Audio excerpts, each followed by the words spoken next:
আসসালামু আলাইকুম। নেক আমল করতে চান? কিছু আমল এমন আছে যেগুলো করতে খুব বেশি সময়ের প্রয়োজন হয় না, অনেক জ্ঞানের অধিকারীও হতে হয় না। কিছু এগুলোর ফজিলত অনেক বেশি, যেগুলো বান্দার আমলনামাকে ভারী করে। যেমন রাসূল সাল্লাল্লাহু আলাইহি ওয়াসাল্লাম বলেছেন যে লোক আমলের আগে একবার বলে সুবহানাল্লাহিল আজিম। আশা করি সম্পূর্ণ সূরাটি শুনুন। আত-তাহিয়াতু লিল্লাহি ওয়াস-সালাওয়াতু ওয়াত-তাইয়্যিবাত।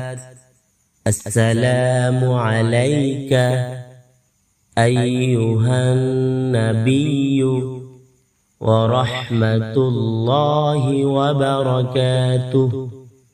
আসসালামু আলাইনা وعلى عباد الله الصالحين.